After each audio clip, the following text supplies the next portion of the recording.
સુની સારા સારા શુચિ કનક બુટ્ટા પરિદધન નિચોલમ કૌશોભામ કટિતટપટમ ચા ઋણરુચિર બહુન હારાન હૈમાન વરવલય કેયોર મુકુટાન હસત વક્રેન્દુર્મે દૃષિ જયતો નારાયણ મુને વર્ણિવેશરમણીય દર્શન મંદહાસ રુચિરા નનાંબુજમ પૂજિતમ સુરનરોત્તમૈર્મુદા ધર્મનંદન મહાવિચિંતયે દિવ્ય જીવનની જ્યોત જગાવો આપ કરતા થઈ કાર્ય દીપાવો મંગલમય સુખ નિત્ય દેનારા જય ઘનશ્યામ જય જય કરનારા જય ઘનશ્યામ જય જય કરનારા શ્રી અક્ષરધામાધિપતિ સ્વામિનારાયણ બાપા ભગવતે નમો નમઃ. શ્રી ઘનશ્યામ મહારાજાય નમો નમઃ. શ્રી હરે કૃષ્ણ મહારાજાય નમો નમઃ. શ્રી સહજાનંદ સ્વામી મહારાજાય નમો નમઃ. શ્રી બાપા શ્રી ભગવતે નમો નમઃ. શ્રી સદ્ગુરુભ્યો નમો નમઃ.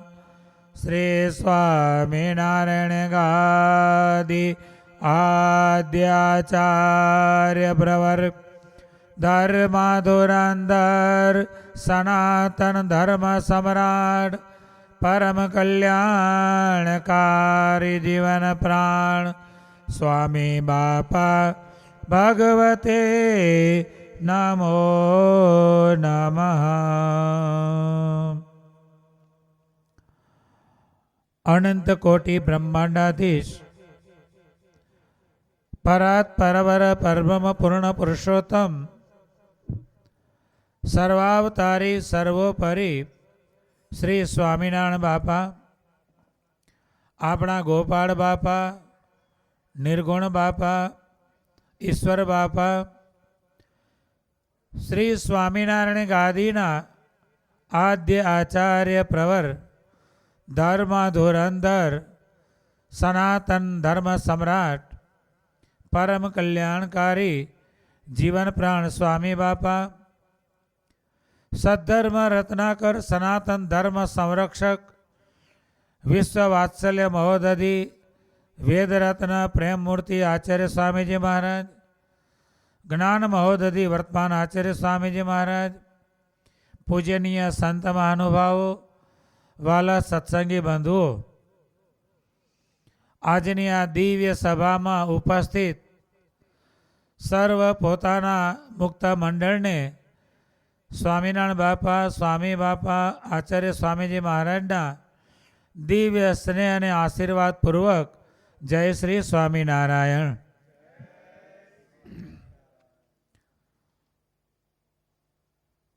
શિક્ષાપત્રી દ્વિશતાબ્દી પર્વ ચાલી રહ્યું છે. જે રીતે આપણા ગુરુદેવ જીવન પ્રાણ શ્રી મુક્તજીવન સ્વામી બાપાએ આ લોકમાંથી લીલા સંકેલવાનો સંકલ્પ કર્યો, તે પહેલાં 2 વર્ષ અગાઉ શ્રી સ્વામિનારાયણ ભગવાન દ્વિશતાબ્દી મહોત્સવની જાહેરાત અને આયોજન બધું જ કરી આપ્યું અને એનો પ્રારંભ પણ 2 વર્ષ પહેલાં આપણા ગુરુદેવ જીવનપ્રાણ સ્વામી બાપાએ કરી આપ્યો હતો. તે જ રીતે શ્રી સ્વામિનારાયણ ગાદી સુવર્ણ મહોત્સવ તેનું આયોજન અને તેનો પ્રારંભ પણ આપણા પ્રેમમૂર્તિ આચાર્ય સ્વામીજી મહારાજે 2 વર્ષ અગાઉ પોતે આપણને કરી આપ્યો હતો. અને તે જ પ્રમાણે સ્વયં શ્રી સ્વામિનારાયણ ભગવાન લિખિત શિક્ષાપત્રી તેનો દ્વિશતાબ્દી મહોત્સવ આવી રહ્યો છે, તેનો પણ પ્રારંભ આપણા જ્ઞાન મહોદધિ આચાર્ય સ્વામીજી મહારાજે 2 વર્ષ અગાઉ આપણને કરી આપ્યો છે. અત્યારે આપણે બધા જ જ્યાં જ્યાં ઉત્સવો કથા વાર્તા એનો લાભ લઈએ છીએ, એ બધું જ શિક્ષાપત્રી દ્વિશતાબ્દી મહોત્સવના ઉપક્રમે આ લાભ આપણે લઈ રહ્યા છીએ. શિક્ષાપત્રી પ્રદીપિકા ટીકો પહેતા ગઈકાલે આપણને સ્વામિનારાયણ ભગવાને 7 શ્લોક સુધીની વાત સમજાવી. આજે 8મા શ્લોકનો પ્રારંભ કરીએ છીએ. શિક્ષાપત્રી પ્રદીપિકા ટીકો પહેતા શ્લોક 8મો. યે પાલયંતી મનુજાહ સત્શાસ્ત્ર પ્રતિપાદિતાન સદાચારાન સદાત્યત્ર પરત્ર ચ મહાસુખા. સ્વામિનારાયણ ભગવાન કહે છે, સત્શાસ્ત્રો તેમણે જીવના કલ્યાણને અર્થે પ્રતિપાદન કર્યા એવા જે અહિંસા આદિક સદાચાર તેમને જે મનુષ્ય હંમેશા પાળે છે, તે મનુષ્ય આ લોકને વિશે તથા પરલોકને વિશે મહાસુખિયા થાય છે. સ્વામિનારાયણ ભગવાન અહીંયા કહે છે કે સત્શાસ્ત્રએ પ્રતિપાદિત કરેલો એવો જે આચાર સદાચાર તે ધર્મ, અને આ ધર્મનું આ સદાચારનું જે પાલન કરે,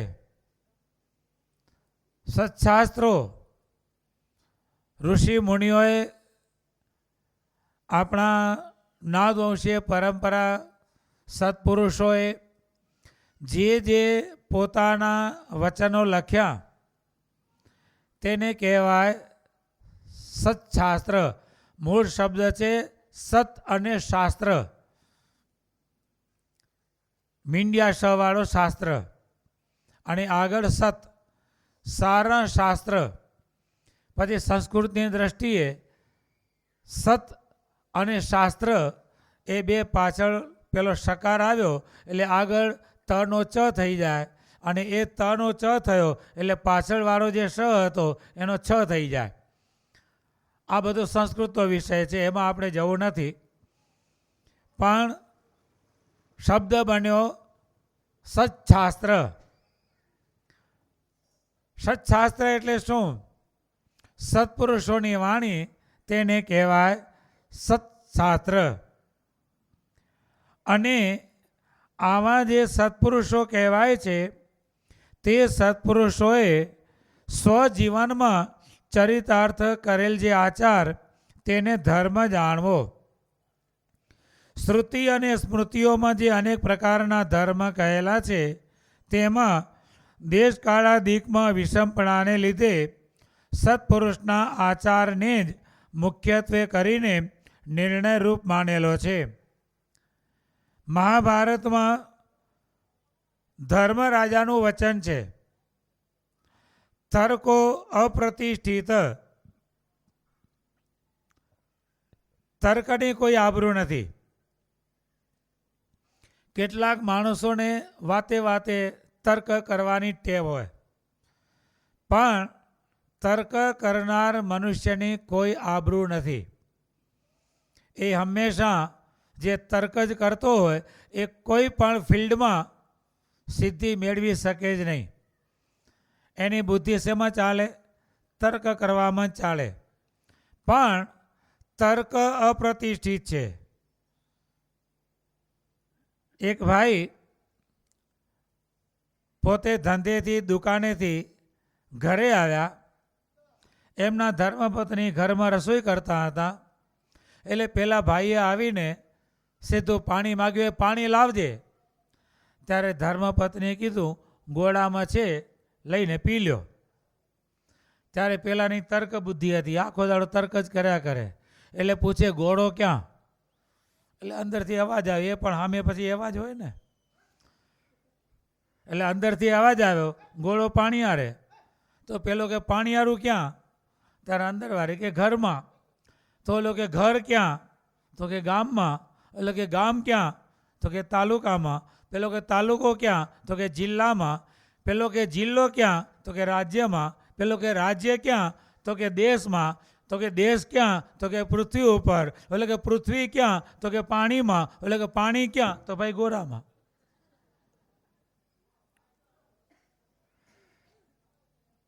તર્કની કોઈ આબરૂ નથી. ભગવાન અને ભગવાનના સત્પુરુષના વચનમાં ક્યારે પણ તર્ક બુદ્ધિ લડાવવી નહીં. બાપાશ્રી પોતાની વાતોમાં કહે છે કે જેને ભગવાન અને મોટાને વિશે આત્મબુદ્ધિ થઈ હોય તેને બાપા કે દરિયામાં દોટ દેવાનું કહીએ ને તો પણ દરિયામાં દોટ દે. શત્રુ ભેડો મૂકીએ તો શત્રુ ભેડો પણ જાય. ભગવાન અને મોટા આજ્ઞા કરે જા દરિયામાં દોટ દે, કાંઈ વિચાર નહીં કરવાનો. જીવાડવા, મારવા, તારવા, ડૂબાડવા કોના હાથમાં છે? ભગવાનના હાથમાં છે. એને કીધું કે દોટ દે, દેવાની, વિચાર નહીં કરવાનો. દ્વિતીય વિશ્વયુદ્ધમાં ચીન અને જાપાન, અને એમાં ચાઇનાની દિવાલ તો મોટી છે જ, પણ એની સાથે સાથે અમુક જ્યાં નજીક શત્રુ સૈન્ય આવતું હોય ત્યાં એ લોકોએ ખાઈ ખોદેલી. જ્યારે દ્વિતીય વિશ્વયુદ્ધ ચાલતું હતું ત્યારે જાપાને ચડાઈ કરી, પણ હવે પેલી ખાઈ વચ્ચે આડી આવે, સામે જવું કઈ રીતે? ત્યારે જાપાનના સૈન્યના કમાન્ડરે ઓર્ડર કર્યો યા હોમ. શું ઓર્ડર કર્યો? યા હોમ. હવે ખાઈ પડેલી છે. હવે માનો કે માટી લાવીને એ ખાઈને પૂરવી હોય તો કેટલો ટાઈમ લાગે? પૂરાય? ક્યાંથી માટી લાવવી? કેવી રીતે પૂરવી? કમાન્ડરે ઓર્ડર આપ્યો યા હોમ. એટલે શું કરવાનું? પડતાઓમાં જેટલા આગળ સૈનિકો જાય એ બધા જ ખાઈમાં પડતા આવે. ઉપરા ઉપરી પડી અને ખાઈ પૂરી દીધી. બાકીના જેટલા બચ્યા એટલા એ મારો ચલાવ્યો અને જય મેળવ્યો. તર્ક નહીં કરવાનો. મિલિટરીમાં તર્ક કરે ચાલે? કમાન્ડરનો ઓર્ડર થયો પછી કાંઈ વિચારવાનું નહીં. એમ ક્યારે પણ ભગવાન અને ભગવાનના સત્પુરુષોના વચનમાં કોઈ પણ પ્રકારે તર્ક કરવાનો નહીં. તર્કની કોઈ આબરૂ નથી. તર્કો અપ્રતિષ્ઠિત. શ્રુતિઓ પી ભિન્ના. શ્રુતિઓ પણ જુદા જુદા પ્રકારની છે. સ્વામિનારાયણ ભગવાને પ્રથમ પ્રકરણના 71મા વચનામૃતમાં 2 શ્રુતિની વાત સમજાવી. એક શ્રુતિ એમ કહે છે, એક ભગવાનનું વચન એમ છે કે સર્વમ ખલુ ઇદમ બ્રહ્મ. સર્વમ ખલુ ઇદમ બ્રહ્મ. આ જે કંઈ છે તે બધું જ બ્રહ્મ છે. આ ભગવાનનું વચન છે. બીજું એમ કહે છે ઘટવત સર્ગાદિ વિનશ્યતિ, જેમ ઘડાનો આકાર નાશ પામે તેમાં બધું જ નાશ પામનાર છે. હવે બે વિરોધાભાસ, એક એમ કહે છે કે બધું જ બ્રહ્મ છે, અને એક એમ કહે છે કે જેમ ઘડાનો આકાર નાશ પામે છે એમ બધું નાશ પામનાર છે. તો બેમાં સાચું કયું? તો સ્વામિનારાયણ ભગવાન એ 71માં વચનામૃતમાં કહે છે બંને સાચું છે. ભગવાનના વચનો કોઈ પણ ખોટા હોય નહીં. સર્વમ ખલુ ઇદમ બ્રહ્મ, સ્વામિનારાયણ ભગવાને પોતાની મૂર્તિ સન્મુખ સર્વમ ખલુ ઇદમ બ્રહ્મ, આ જે દેખાય છે અમે તમને મનુષ્ય જેવા જે દેખાઈએ છીએ પણ એ અમે દિવ્ય મૂર્તિ બ્રહ્મ છીએ. એ સર્વમ ખલુ ઇદમ બ્રહ્મ એ જે શ્રુતિ વાક્ય છે એ ભગવાને પોતાને માટે વાપર્યું છે. અને ઘટવત સર્ગાદિ વિનશ્યતિ, ઘડાનો આકાર નાશ પામે તેમ બધું નાશ પામનાર છે. એ જે શ્રુતિ વાક્ય છે એ ભગવાને માયામાંથી જે ઉત્પન્ન થયું તેના માટે વાપરેલ છે. એટલે બંને વાત સાચી. શ્રુતિઓપી ભિન્ના નૈકો મુનિર્યસ્ય વચ્ચે પ્રમાણમ, ઋષિમુનિઓના વચન પણ અલગ અલગ છે, એના પણ પ્રમાણ થાય એવા નથી. એક ઋષિમુનિને ટાઢ વાતી હતી, એટલે એમણે પોતે જે શાસ્ત્ર લખ્યું એમાં લખ્યું ગરમ પાણીએ સ્નાન કરવું.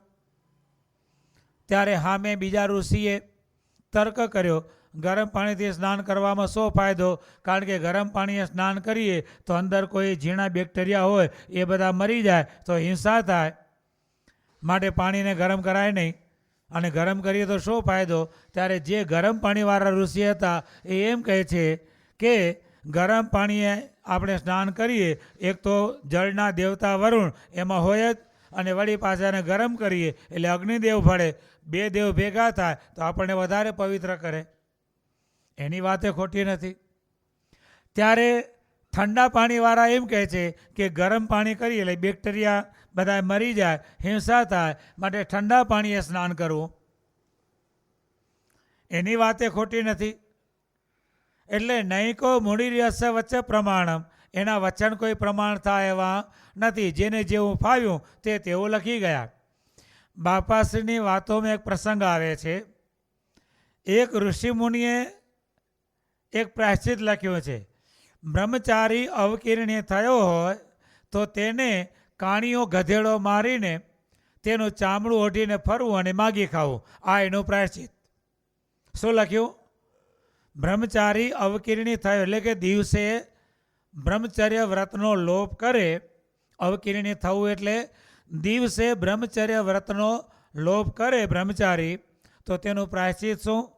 કાણીઓ ગધેડો મારવાનો અને એનું ચામડું ઉતારી પોતાને ઓઢીને ફરવાનું ને માગી ખાવાનું. હવે એક તો કાણીઓ ગધેડો હોધવા જવાનો અને વળી પાછો એને મારીએ. એક તો બ્રહ્મચર્ય લોપ્યું છે એ પાપ થયું છે, અને બીજો આ ગધેડો મારે તો હિંસાનું બીજું પાપ થાય. એટલે બાપા કહે છે કે પૂર્વે જે ઋષિ મુનિઓ શાસ્ત્ર લખી ગયા છે એ ગુણમાં આવીને લખી ગયા છે. આ લખવાનું કારણ ઋષિમુનિનું સ્વામી બાપા સમજાવે છે એમની વાતોમાં. એ ઋષિમુનિ એવા પ્રતાપશાળી હતા. રોજ સવારે અનાજ વાવે, બપોરે અનાજ તૈયાર થઈ જાય, અને જ્યાં બરોબર ઋષિને અનાજ લણીને જમવાનો સમય આવે ત્યાં એક કાણીઓ ગધેડો પેંધેલો તે મારો બેટો રોજ આવીને અનાજ ખાઈ જાય. હવે ઋષિથી હિંસા થાય નહીં તો કરવું શું? એટલે એને પરબાળું કાસળ જાય એવું લખી નાખ્યું શાસ્ત્રમાં કે બ્રહ્મચારી અવકીર્ણિ થાય તો કાણીઓ ગધેડો મારી અને ચામડું ઓઢીને ફરવું, પરબારે પરબારું, ટાઢે પાણીએ ખ જાય. એટલે નૈકો મુનિર્યસ્ય વચ્ચે પ્રમાણમ. ત્યારે ભગવાનનો ખરેખરો મહિમા, ભગવાનનું સર્વોપરીપણાનું દિવ્ય જ્ઞાન તે ક્યાંથી સમજવું? તર્કો પ્રતિષ્ઠિત શ્રુતિઓપી ભિન્ના નૈકો મુનિર્યસ્ય વચ્ચે પ્રમાણમ. ધર્મસ્ય તત્વમ નિહિતમ ગુહાયામ. તો ધર્મનું ખરેખરું તત્વ એ કોની પાસેથી જાણવું? તો કહે છે છેલ્લું પાદ, મહાજનો યેન ગત સપંથાહ. ભગવાનના ધામમાંથી આવેલા સત્પુરુષો જે માર્ગ બતાવે, જે આચરણ પ્રમાણે આપણને વર્તાવે તે પ્રમાણે વર્તવું એ જ ભગવાનને પામવાનો ધોરીમાર્ગ છે. ભગવાનને પામવાનો સારામાં સારો ધોરીમાર્ગ કાંઈ આડું આવે નહીં. બુલેટ ટ્રેનનો માર્ગ ઉપર જાય, નીચે હોય તો કંઈક ઢોર ઢાંખર આવે, પરંતુ ઉપર જ છે, કશું આવે જ નહીં. સારામાં સારો ભગવાનને પામવાનો ધોરીમાર્ગ ભગવાનના ધામમાંથી આવેલા સત્પુરુષો જે આપણને આચરણ બતાવે તે પ્રમાણે વર્તવું તે ભગવાનને પામવાનો ધોરીમાર્ગ છે. અને આવો ધોરીમાર્ગ એ પ્રમાણે જે વર્તે તે ભગવાન કહે છે આલોક અને પરલોકમાં સુખને પામે. સદાચારનું જે પાલન કરે તે આલોક પરલોકમાં સુખને પામે. આવું સ્વામિનારાયણ ભગવાન કહે છે. કારણ કે ધર્મ છે એ જ સુખનું મૂળ છે. ધર્મ છે તે જ સુખનું મૂળ છે. તો ધર્મ કોને કહેવાય? તો આપણે આગળ જોઈ ગયા. નિર્ગુણાનંદજી વર્ણી પુરુષોત્તમ લીલામૃતમાં કહે છે, નિષ્કુળાનંદ સ્વામી વચન વિધિમાં કહે છે, ધર્મ ધર્મ જન સૌ કહે પણ ધર્મમાં ઘણો મર્મ છે. પ્રગટ પ્રભુના વચન પાળે તે જ પરમ ધર્મ છે. શ્રી કૃષ્ણ ભગવાને અર્જુનને કીધું, સર્વધર્માન પરિત્યજ્ય મામેકમ શરણમ વ્રજ અહમ ત્વામ સર્વ પાપેભ્યો મોક્ષયિષ્યામિ મા શુચ. ધર્મ કયો? તારા મને માનેલા ધર્મ બધા જ મૂકી દે. હું કહું તે તારો ધર્મ. મારા શરણે આવ અને હું કહું તે પ્રમાણે કર. જો આપણે મહાભારત આખું જોઈએ તો કોઈ રીતે પાંડવોની જીત થાય એમ હતી જ નહીં. હતી? સામે બધા જ મોટા મોટા મહારથીઓ, અતિરથીઓ, ગુરુઓ, પિતામહો બધા જ ક્યાં હતા? સામે હતા. કર્ણ જેવો બાણાવાળી સામે હોય અને પાંડવોની જીત થાય એમાં શું માલ છે? કોઈ દિવસ જીત ન થાય. પણ પાંડવોની એ જીત થઈ એ એક શ્રી કૃષ્ણ ભગવાનને લઈને. અને એ પણ અર્જુને શ્રી કૃષ્ણ ભગવાનનું વચન માન્યું એટલા માટે. નહીં તો મહાભારતના યુદ્ધમાં એક ભીમે દુશાસનને માર્યો, અથવા તો નકુળે એને એક જણાને માર્યા. નકુળે શકુનીને માર્યો. બાકી બધા જ મોટા મોટા ભીષ્મ દાદા કોને માર્યા? અર્જુને માર્યા. ગુરુ દ્રોણ કોને માર્યા? અર્જુને માર્યા. કર્ણ કોને માર્યો? અર્જુને માર્યો. બધા જ મોટા મોટાને અશ્વસ્થામાને કોને માર્યો? અર્જુને માર્યો. બધા જ મોટા મોટાને અશ્વસ્થામાનું ખેંચ્યું તો કોને ખેંચ્યું? અર્જુને મણી ખેંચ્યો. એવી રીતે માર્યો, જીવતો રાખીને માર્યો. દરેક મોટા મોટા અતિરથી મહારથીઓને મારનાર અર્જુન, અને છતાં પણ અર્જુન નિર્ભય. બધાને મારનાર અર્જુન હોવા છતાં પણ સ્વામિનારાયણ ભગવાને વચનામૃતમાં કીધું, અર્જુનને પોતાના કલ્યાણમાં કોઈ પણ પ્રકારનો સંશય થયો નહીં. કેમ? તો કે એક જ વચન, ગીતાનું છેલ્લામાં છેલ્લો શ્લોકા, શું? સર્વધર્માન પરિત્યજ્ય. ત્યાં સુધી તો અર્જુન પણ આને મારું તો આમ થાય ને આને મારું તો આમ થાય, તર્કમાં જ પડ્યો હતો. અર્જુન પણ તર્કમાં જ હતો. પણ છેવટે આ બધા જ તર્કને સમાવવાને માટે ભગવાનને કહેવું પડ્યું, તારા મને માનેલું બધું જ મૂકી દે, હું કહું તે તારો ધર્મ. ઓલા કર્ણને મારવાનો થયો, પૈડું ખસી ગયું, અને જ્યાં કર્ણ નીચે ઉતર્યો, હથિયારો મૂકી દીધા. શ્રી કૃષ્ણે કીધું માર, અત્યારે બાણ માર. ત્યારે અર્જુન કહે છે કે નિશસ્ત્ર છે, અત્યારે કેમ મરાય? અરે નિશસ્ત્રની પૂછડી પછી તારો બાપ નહીં મરે, હું કહું છું અત્યારે માર. એટલે ધર્મ કોને કહેવાય? તો ભગવાન અને ભગવાનના સત્પુરુષોના વચન પ્રમાણે વર્તવું તે જ મોટો ધર્મ છે. અને મનુષ્યને આ ધર્મ એ જ પવિત્ર કરનારો છે. અને ધર્મે કરીને જ મોક્ષ પ્રાપ્ત થાય છે. માટે સ્વામિનારાયણ ભગવાન કહે છે કે તમો સર્વએ નિત્ય પ્રીતિપૂર્વક ધર્મનું પાલન કરવું. જે પ્રકારે પૃથ્વીમાં ગંધ રહ્યો છે, પૃથ્વીનું કારણ ગંધ કહેવાય. સમગ્ર પૃથ્વીમાં ગંધ રહેલો છે. અહીંથી 100 કિલોમીટર 200 કિલોમીટર દૂર વરસાદ પડે અને એ બાજુથી પવન આવે એટલે અહીંયા બેઠા બેઠા આપણે અનુમાન કરીએ કે ક્યાંક વરસાદ પડ્યો. કરીએ ને, અહીં બેઠા બેઠા અનુમાન કરીએ કે ક્યાંક વરસાદ પડ્યો. કારણ કે પૃથ્વી એ ગંધશોથી પૃથ્વી છે. જેમ પૃથ્વીમાં ગંધ રહ્યો છે અને જે પ્રકારે જળને વિશે રસ રહ્યો છે, તે પ્રકારે મોક્ષ કરનાર એવા ધર્મને વિશે નિરંતર સુખ રહ્યો છે. ધર્મે દેવું, ધર્મે લેવું, ધર્મે રહેવું, ધર્મે સૂવું, ધર્મે જાગવું. નિષ્કુળાનંદ સ્વામી કહે છે ધર્મે લેવું, ધર્મે દેવું, ધર્મે રહેવું, ધર્મે સૂવું, ધર્મે જાગવું. બધી જ ક્રિયા ધર્મે કરીને કરવી.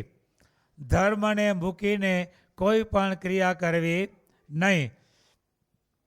કારણ કે ધર્મો રક્ષતી રક્ષિત, ધર્મો હંતિ હંત.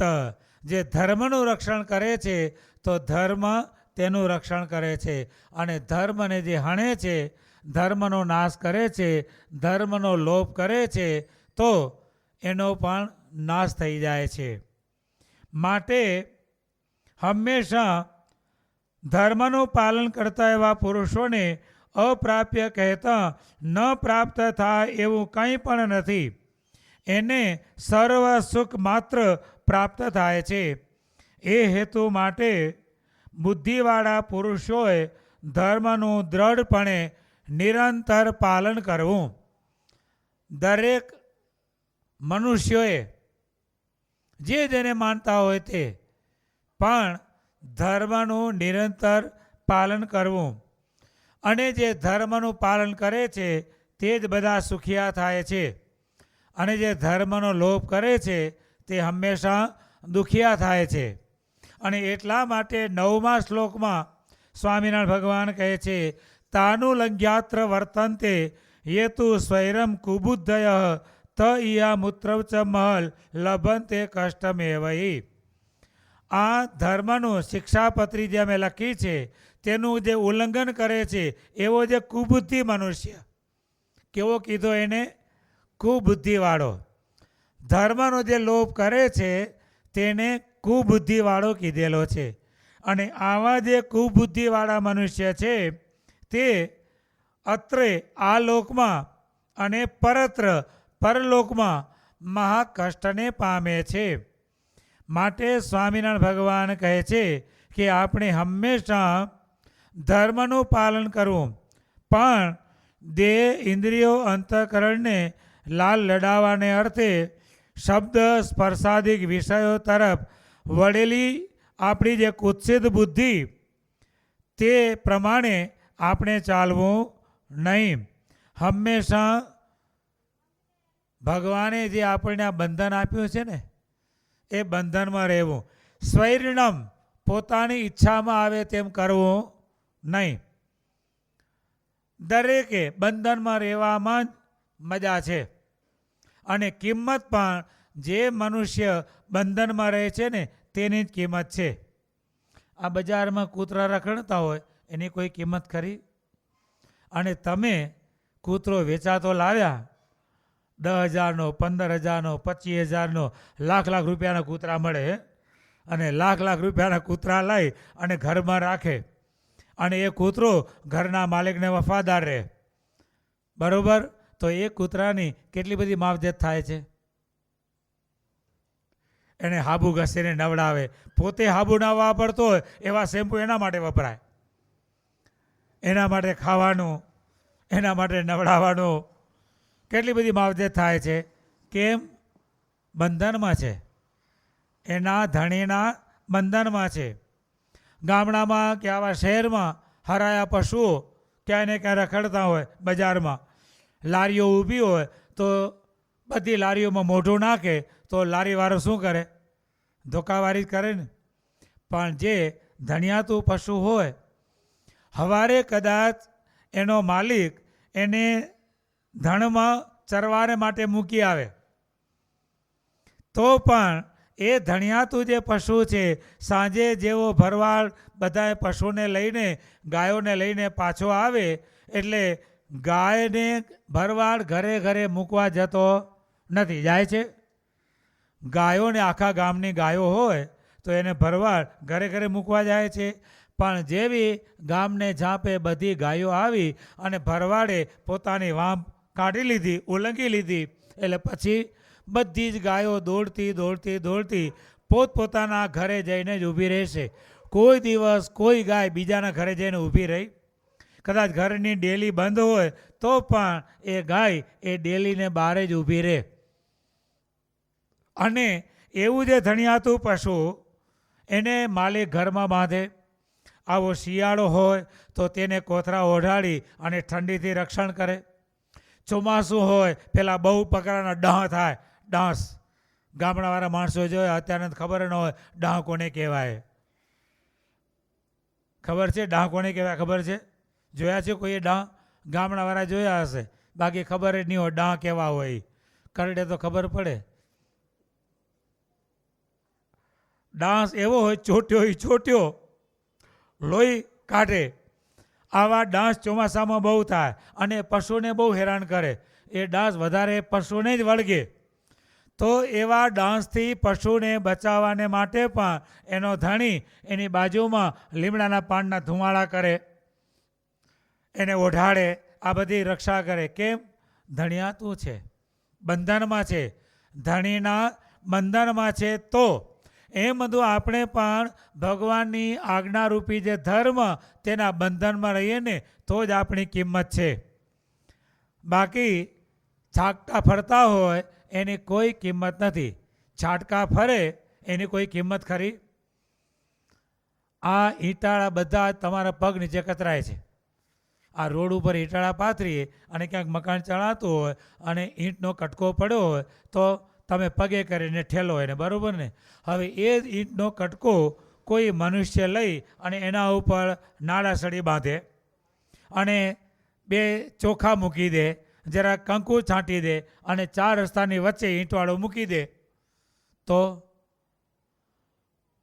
મર્સિડીઝ ગાડીવાળો, BMW વાળું ગાડીવાળો પણ શા માટે? પેલી નાળાસળીના બંધનમાં ઈંટનો કટકો આવી ગયો. ઈંટના કટકાને જો નાળાસળીનું બંધન બળી ગયું તો પૂજ્ય બની ગઈ ને. નહીં તો ક્યાંય ને ક્યાંય રખડતી હતી અને પગે ઠેસો ખાતી હતી. પણ એક નાળાછડીનું એને બંધન મળી ગયું તો એ પૂજ્ય બની ગયો. એમ બધું આપણે પણ જે ભગવાને આપણને શિક્ષાપત્રી આપી છે એ શિક્ષાપત્રીની આજ્ઞારૂપી બંધનમાં રહીશું ને તો જ આપણી કિંમત છે. અને જે બંધનમાં નથી, હા બંધન લાગે કાઠું. બાળકો નાના હોય ત્યારે એના માતા પિતા એને ઘણા પ્રકારની રોકટોક કરે એટલે બહુ કાઠું પડે. શું પડે? બહુ કાઠું લાગે. પણ એ જે માતા પિતા પોતાના સંતાનોને કોઈ પણ પ્રકારની રોકટોક કરે છે એ સંતાનોના સુખને માટે કરે છે. સ્વામી બાપાએ આપણને આ વાત સમજાવી.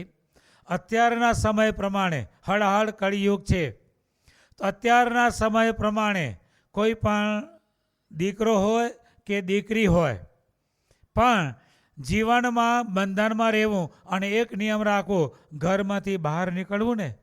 એટલે ઘરની અંદર પોતાના માતા પિતા કે વડીલ જે કોઈ હોય ને, દાદા દાદી હોય, માતા પિતા હોય, તો તેમને કહીને નીકળવું કે દાદા હું આ જગ્યાએ જાઉં છું અને આટલા વાગે પાછું આવી જઈશ કે પાછી આવી જઈશ. અને જે પ્રમાણે સમય આપ્યો તે પ્રમાણે પાછું આવી જવું. આ તો અમારા ઉપર તમે વોક રાખો છો.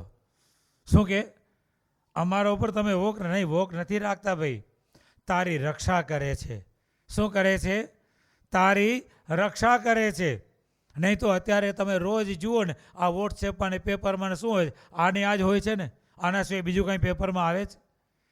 પણ જે શિક્ષાપત્રીમાં સ્વામિનારાયણ ભગવાને જે આજ્ઞા કરી છે એ પ્રમાણે વર્તે તો કોઈ દિવસ 36મો શ્લોક શિક્ષાપત્રીમાં સ્વામિનારાયણ ભગવાને કીધો છે, યસ્મિન પરિહિતે પીસ્યુ દ્રશ્યાની અંગાની ચાત્મન તદુસં વસન નૈવ પરિધાર્ય મદાશ્રિતૈ. ભગવાન કહે છે કે કોઈ પણ મનુષ્ય, સ્ત્રી અથવા પુરુષ, યસ્મિન પરિહિતે પીસ્યુ દ્રશ્યાની અંગાની ચાત્મન, પોતાના અંગ દેખાય તેવા વસ્ત્રો ક્યારે પણ પહેરવા નહીં. સ્ત્રી કે પુરુષ પોતાનું અંગ દેખાય તેવા વસ્ત્રો ક્યારે પણ પહેરવા નહીં. અમને ભણાવવાને માટે શાસ્ત્રીજી આવતા હતા. નિતપ્રકાશ સ્વામી પણ ભણેલા એમની પાસે, ગોરધનભાઈ શાસ્ત્રી નવ્ય વ્યાકરણાચાર્ય હતા. અને 85-87 વર્ષની ઉંમરે પણ મણિનગર મંદિરમાં સંતોને સંસ્કૃતનો અભ્યાસ કરાવવાને માટે આવતા. એ શાસ્ત્રી બહુ જ સાત્વિક અને ધાર્મિક હતા. એ શાસ્ત્રી એમ કહેતા સંતોને કે સ્વામી, અત્યારે તો હજુ ઘણું સારું છે, પણ એવો સમય આવશે કે પહેરેલે લુગડે માણસ નગ્ન દેખાશે. કેવો સમય આવશે? પહેરેલે કપડે મનુષ્ય નગ્ન દેખાશે, આવો સમય આવશે. અને ત્યારે સંતો એને કહેતા કે શાસ્ત્રીજી, સ્વામિનારાયણ ભગવાને આજથી 200 વર્ષ પહેલાં આ શ્લોક લખી નાખ્યો છે, જે વસ્ત્ર પહેરે થકે પોતાનું અંગ દેખાય તેવા વસ્ત્રો સ્ત્રી કે પુરુષ કોઈએ પણ પહેરવા નહીં. ભારતીય સંસ્કૃતિ આપણી, ભારતીય સંસ્કૃતિના વસ્ત્રો ધારણ કરવા, ભારતીય સંસ્કૃતિના વસ્ત્રો ધારણ કરવા. અત્યારે તો પુરુષો પણ એટલા બધા ટાઈટ જીન્સ પહેરે, એટલા બધા ટાઈટ પહેરે, ના હાલી હગે કે ના બહી હગે. હાલવામાં ચર ચર કરતો જાય અને ક્યાંક બેહે તોય ના. આપણી ભારતીય સંસ્કૃતિ. અને આ પ્રમાણે સ્વામિનારાયણ ભગવાન કહે છે કે એ બંધન નથી, એ તમારા ઉપર ભોગ નથી, પણ એ તમારું રક્ષણ છે. શું છે? રક્ષણ છે. કોર્ટની અંદર એક કેસ ચાલતો હતો, આવો રેપનો કેસ ચાલતો હતો. અને ત્યારે છોકરાવાળાએ, છોકરા પક્ષ તરફથી કોઈ વકીલ રોક્યો નહીં. છોકરા પક્ષ તરફથી કોઈ પણ વકીલ એને રાખ્યો જ નહીં. છોકરી તરફથી વકીલ આવે પણ છોકરા તરફથી વકીલ જ નહીં. હવે જ્યારે આ કોર્ટમાં કેસ ચાલુ થયો અને જસ્ટિસે છોકરાને પૂછ્યું કે ભાઈ તારે વકીલ નથી રોકો? ના સાહેબ, મારે વકીલની જરૂર નથી, પણ મારી એક જ તર્ક છે, મારો એક જ તર્ક છે, મારી એક જ વિનંતી છે. તર્ક કહો, આર્ગ્યુમેન્ટ કહો, વિનંતી કહો, જે કહો તે મારું એક જ છે. હા જરૂર, મેં ખોટું કર્યું છે, હું ગુનેગાર છું, ફાંસીની સજાને પાત્ર છું, બધી વાત સાચી, પણ સાહેબ એક વાત મારી માનો કે જે સમયે મને આવી બુદ્ધિ સૂજીને મેં રેપ કર્યો, તે વખતે આ છોકરી જેવા વસ્ત્રો પહેરીને આવી હતી એવા વસ્ત્રો પહેરી એને કોર્ટમાં હાજર કરાવો. શું કીધું? જ્યારે મને આ કુબુદ્ધિ સૂજી અને મારાથી આ કાર્ય થયું છે તે સમયે એ છોકરીએ જેવા કપડાં પહેર્યા હતા એ કપડાં એ છોકરીને પહેરાવો અને કોર્ટમાં હાજર કરો. જસ્ટિસે તો ઓર્ડર આપ્યો. હવે એનો ઓર્ડર એટલે તરત જ એ કપડાં પહેરી અને પેલી છોકરી આવી. અને જ્યાં એ છોકરી કપડાં પહેરીને જસ્ટિસની સામે આવી એટલે જસ્ટિસે તરત જ એ છોકરીને જોતાં જ પેલા છોકરાને નિર્દોષ જાહેર કરી દીધો. કેમ? તો કે જસ્ટિસને પોતાની બુદ્ધિ બગડી ગઈ. પેલા છોકરીના કપડાં જોઈને, એનું શરીર જોઈને જસ્ટિસની બુદ્ધિમાં પણ વિકાર ઉત્પન્ન થયો એટલે તરત જ જસ્ટિસે કીધું કે જો આવા કપડાં પહેરે તો એના ઉપર આગ થવાનું જ છે.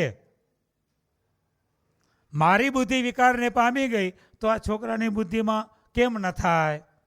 એટલે એને નિર્દોષ જાહેર કરી દીધો. એટલે કહેવાનો હાર્દ સ્વામિનારાયણ ભગવાન આપણને આ શિક્ષાપત્રી જે આપી છે ને એ બાપાશ્રેમની વાતોમાં કહે છે પક્કડ છે. શું છે? આ આપણું પક્કડ છે અને મોટામાં મોટું રક્ષાનું શાસ્ત્ર છે. આપણું આ રક્ષાનું આ આપણું મોટામાં મોટું શસ્ત્ર છે. શિક્ષાપત્રીના આદેશનું પાલન કરે તો એ ભગવાન કે આલોક અને પરલોકમાં સુખી થાય, અને જે તેનું ઉલ્લંઘન કરે તે આલોક પરલોકમાં દુઃખને પામે.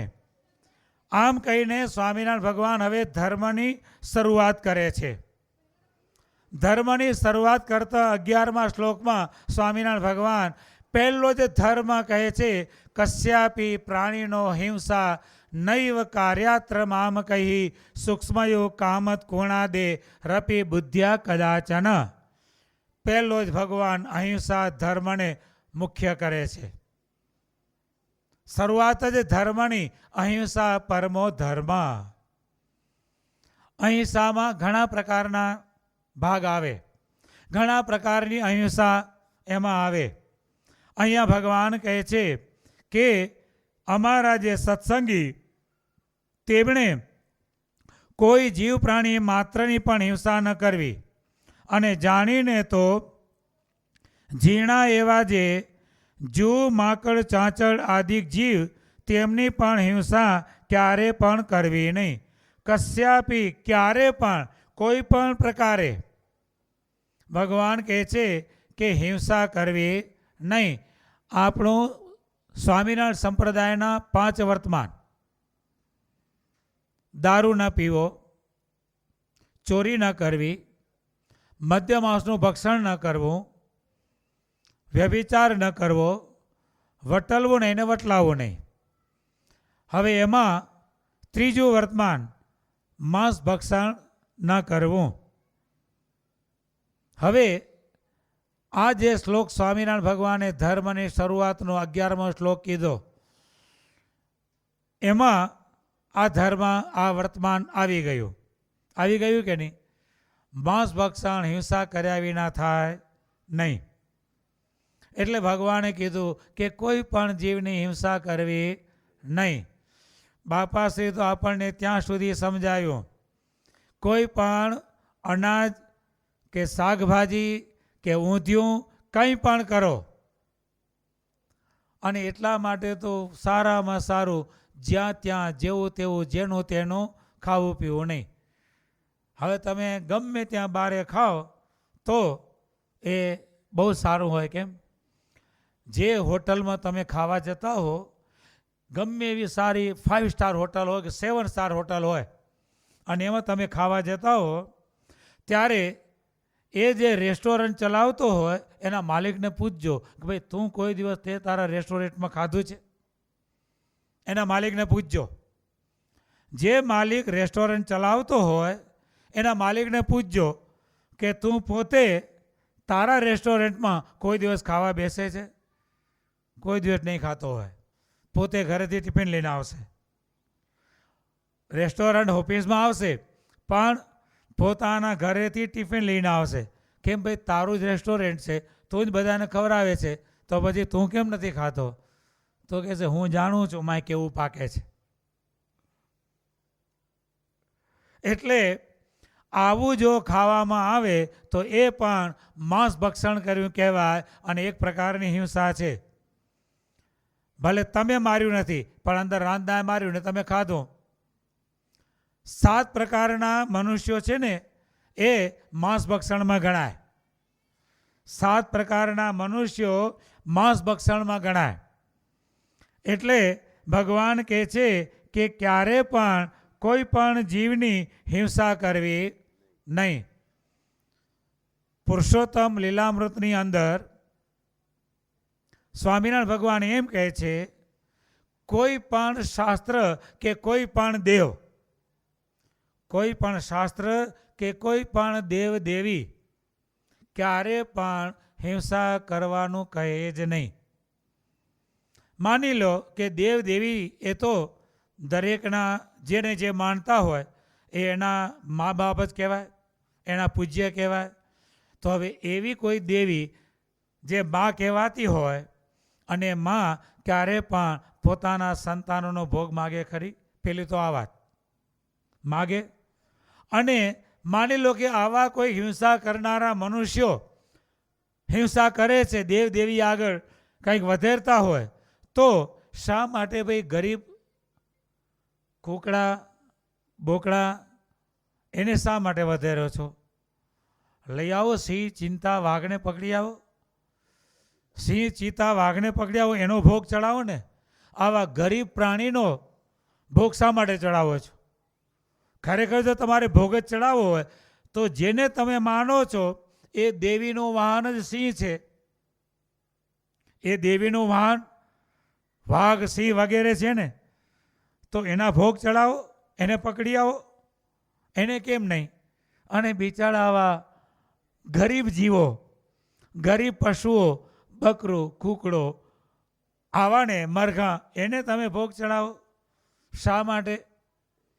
કોઈ પણ દેવ દેવી ક્યારે પણ હિંસાને માર્ગે ચલાવતા જ નથી. સ્વામિનારાયણ ભગવાન તો પુરુષોત્તમ લીલામૃતમાં ત્યાં સુધી કહે છે, કુરાનમાં તો એમ કીધું છે કે લીલું દાંતણ પણ કાપવું નહીં, લીલા ઝાડનું દાંતણ પણ કાપવું નહીં. આ કુરાનનો અહિંસા ધર્મ છે. ખરેખર વાસ્તવ્ય કુરાનનો આ અહિંસા ધર્મ છે. લીલા ઝાડનું દાંતણ પણ કરવું નહીં, કાપવું નહીં, આ કુરાનમાં કીધું છે. તો પછી હિંસા કરવાની વાત જ ક્યાં આવી? એટલે ભગવાન કહે છે ક્યારે પણ કોઈ પણ જીવની કોઈ પણ પ્રકારે હિંસા કરવી નહીં.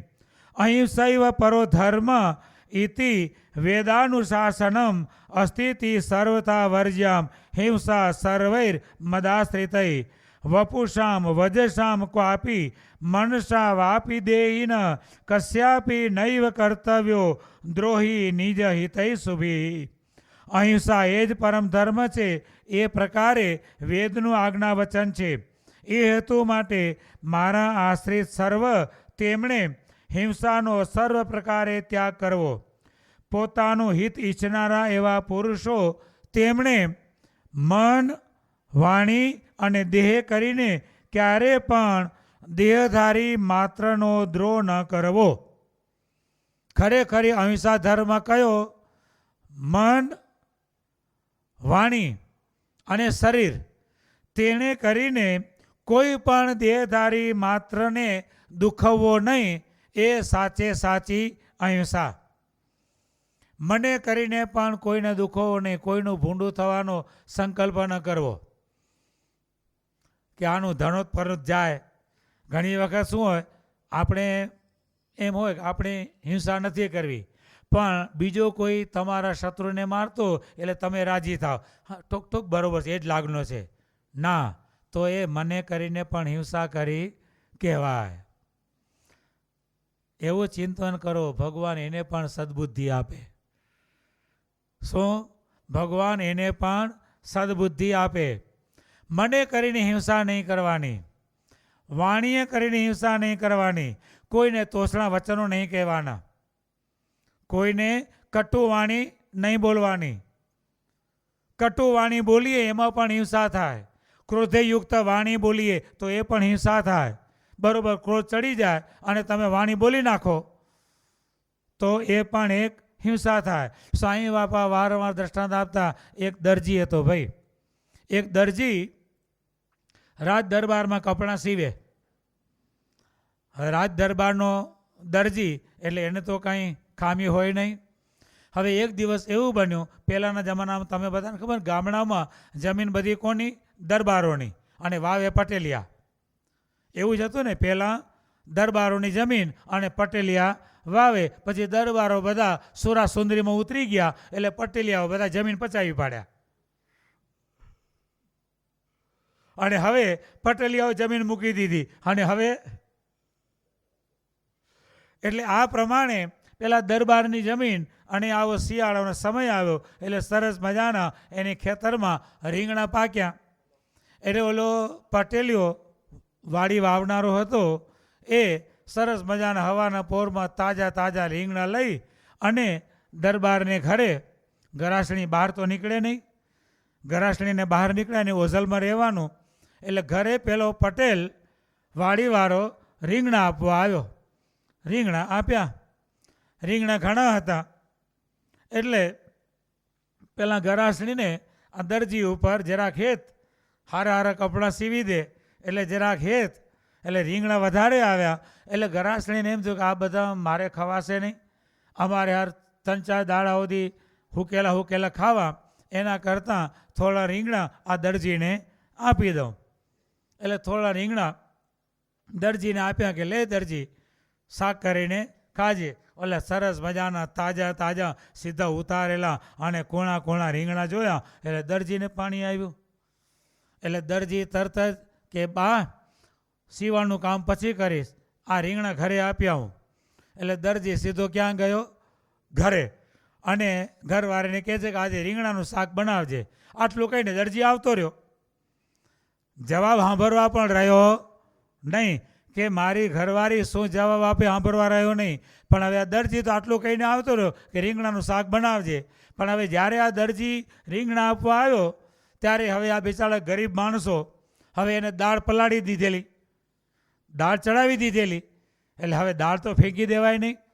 એટલે એને એમ થયું કે આજે દાળ ફેંકી દેવી એના કરતાં રીંગણાનું શાક કાલે કરીશ, આજે આ દાળ ચડાવી દીધી છે તો હવે દાળ રોટલા ખાઈ લેશો. એટલે એને રીંગણાનું શાક બનાવ્યું નહીં. અને દરજી ઓલો પાછો આવીને સીવવા માંડ્યો. સીવતા સીવતા ચિંતવન કરે, શું સમય થાય ને ઘરે જાઉં ને રીંગણાનું શાક ખાઉં, ટાઈમ થાય ને ઘરે જાઉં ને રીંગણાનું શાક ખાઉં, આ જ મનન કર્યા કરે. અને એમ કરતાં કરતાં બપોરનો સમય થયો, એનો રિસેસનો સમય થયો. એટલે ભાઈ કામ મૂકી અને ક્યાં ગયા? ઘરે.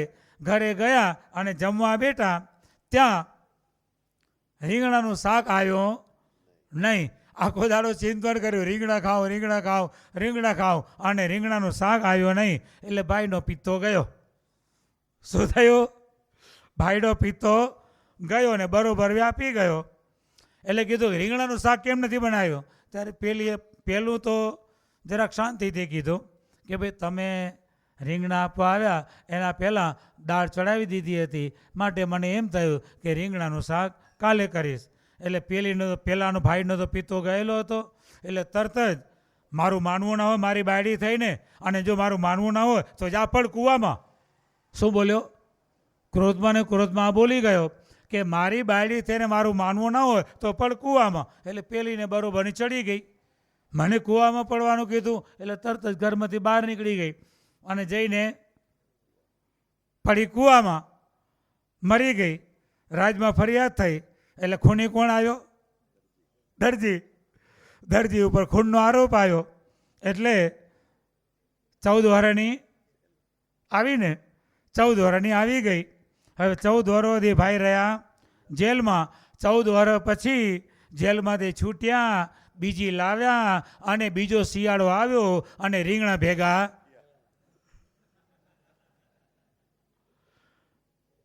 એટલે અહીંયા સ્વામિનારાયણ ભગવાન કહે છે મન, વાણી અને શરીર ત્રણે કરીને ક્યારે પણ કોઈ પણ પ્રાણી માત્રનો અપરાધ કરવો નહીં, દ્રોહ કરવો નહીં. ઘરની અંદર આપણા વડીલો હોય, આપણા દાદા દાદી હોય, આપણા મા બાપ હોય. ભાઈ માની લો અત્યારના જુવાનિયાઓને જે સ્વામિનારાયણ કરતાં શરમ આવે, અત્યારના જુવાનિયાઓને શરમ આવ્યો. ઘરમાં દાદા દાદી બેઠા હોય અને જુવાનીઓ નોકરીએ કે ભણવા કે ગમે ત્યાં નીકળે એટલે એને શરમ આવે કે બાપુજી જય સ્વામિનારાયણ, બા જય સ્વામિનારાયણ, આવું કહેતા શરમ આવે. ફટાફટ ભાગવાવાળી જ કરે. દાદા દાદી તો ક્યાંય બેઠા હોય.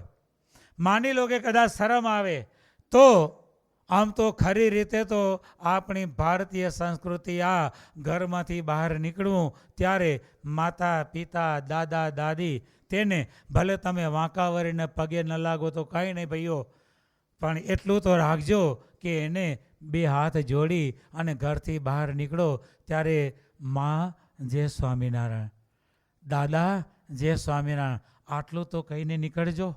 એમાં પણ ભગવાન તમારા ભેળા ભળશે. આટલો પણ આપણે નિયમ રાખીશું ને તો એક આપણો પરિવારનો સંપ જળવાશે. અત્યારે તો મોમ અને ડેડ, મા શબ્દ જ નીકળી ગયો. મા શબ્દ જ નીકળી ગયો. શું? મોમ. પહેલાં તો મમ્મી તો હતી, હવે તો મમ્મીએ ગઈ, હવે તો મોમ થઈ ગયો. અને જેવો મોમ કહીને નીકળે એવો સીધો ફૂટે બોમ્બ. અને ડેડીએ નહીં, ડેડ. એટલે જીવતાને શા માટે ડેડ કરો છો? પણ ડેડ બોડી લાવો. શું લાવવાનું? ના બંધુઓ, આ આપણી ભારતીય સંસ્કૃતિ નથી. પશ્ચિમી સંસ્કૃતિને ક્યારે પણ અપનાવશો નહીં. જે મેં આગળ વાત કરી પેલા જજની, પશ્ચિમી સંસ્કૃતિ અપનાવી તો એના ઉપર રેપ થયો.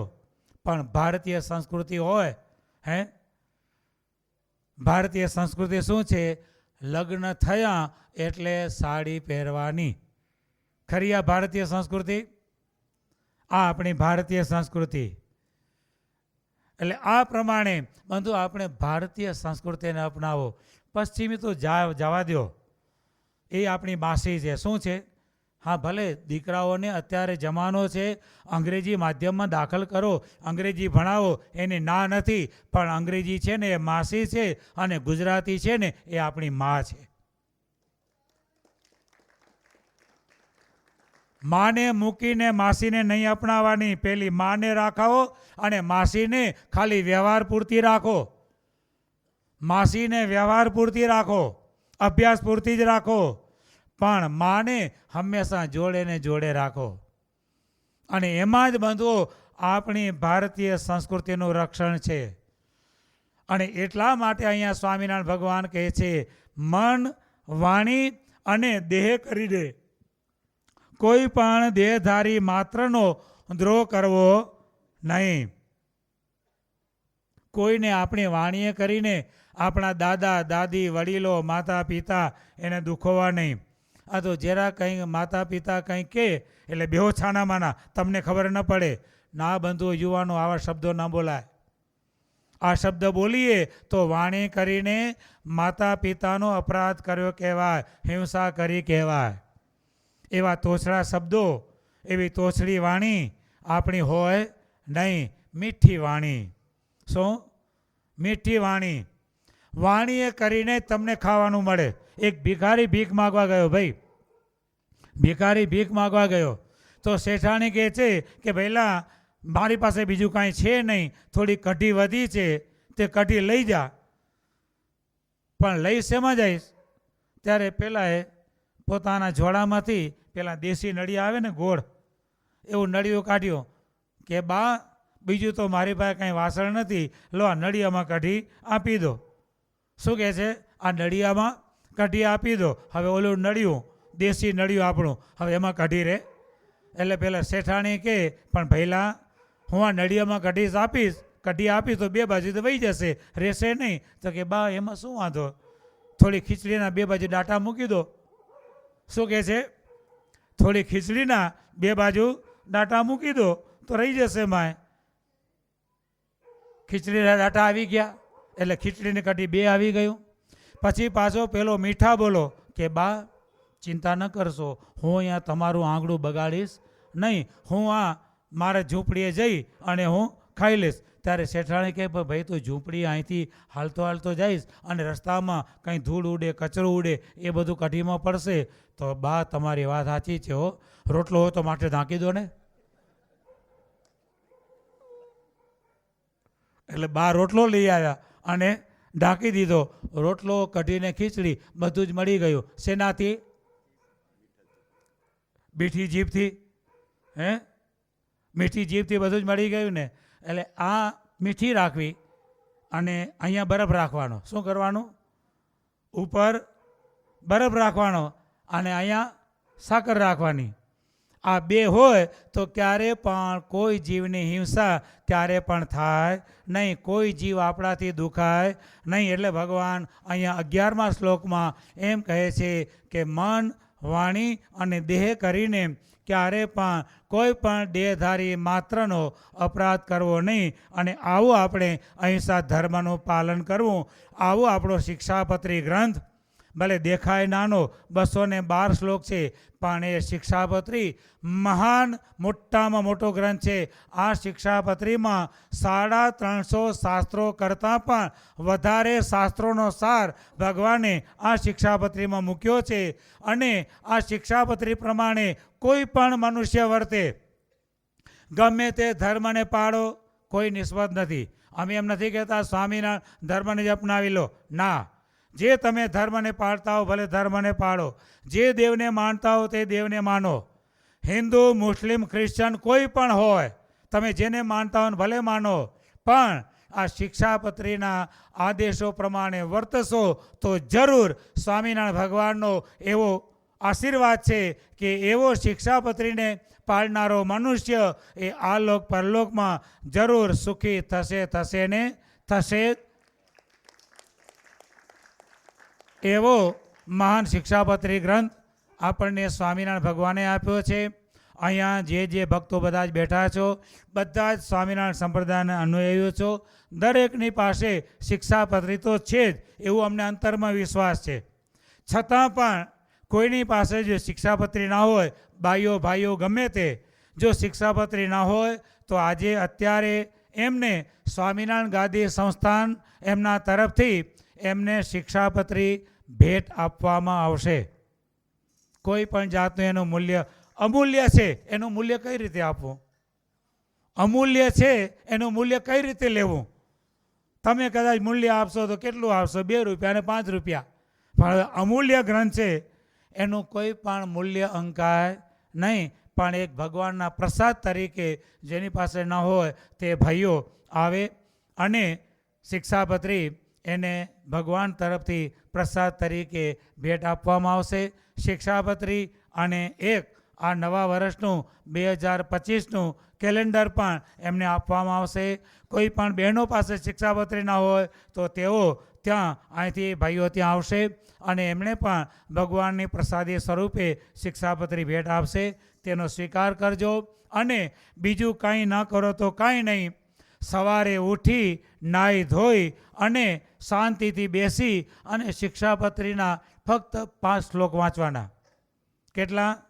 શિક્ષાપત્રીના દરરોજ ફક્ત 5 શ્લોક વાંચજો અને એમાં જે પ્રમાણે કહે તે પ્રમાણે તમારા જીવનમાં વર્તવાનો આદર કરજો.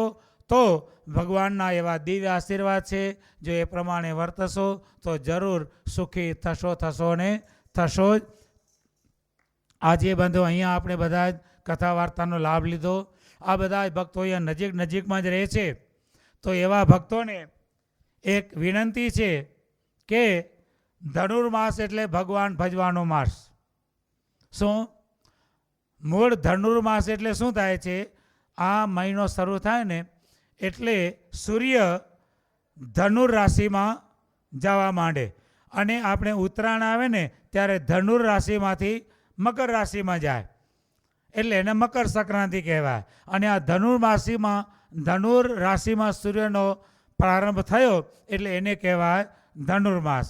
આ ધનુર્માસમાં મોટામાં મોટું ફળ કયું?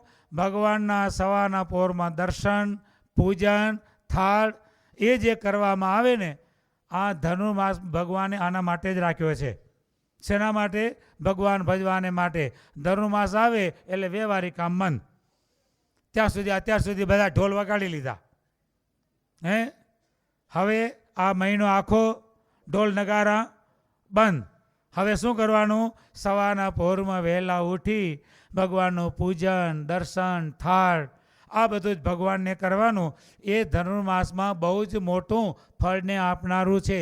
તો અહીંયા જે આ બધા આજે ભક્તો અહીંયા બધા એકત્ર થયા છો એ બધાને એક વિનંતી છે, જેમ અહીંયા આપણે કથા વાર્તાનો લાભ લીધો તેમ દરરોજ સવારે 6 વાગે ભગવાનની મંગળા આરતી થાય છે. ઉઠો તો બધા વહેલા જ છો, 100%. બધા જ 5 વાગે જાગો છો અને પછી ક્યાં જાઓ છો? વોકિંગમાં જાઓ છો તો વોકિંગ આપણે ભગવાન પાસે આવી અને ભગવાનને પ્રદક્ષિણા કરજો. વોકિંગ થશે અને ભગવાનનું પ્રદક્ષિણારૂપી પૂજન થશે. બે કામ થશે. અહીંયા એકલા નીકળ્યા હશો, તારું સામે કોઈક ભટકાશે અને કોઈક બાઇકવાળો કે બસવાળો આવશે, ઉડાડી દેશે.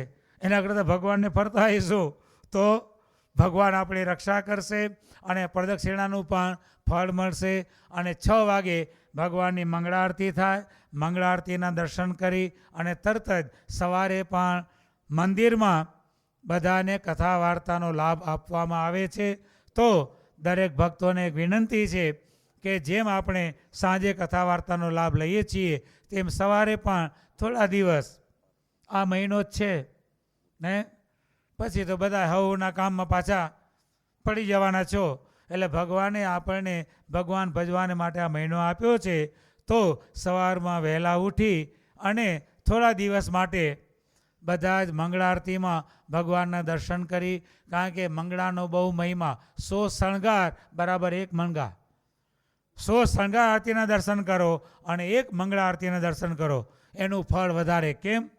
તો કે મંગળા આરતીના દર્શન કરવાને એ મનને મારવું પડે. શું કરવું પડે?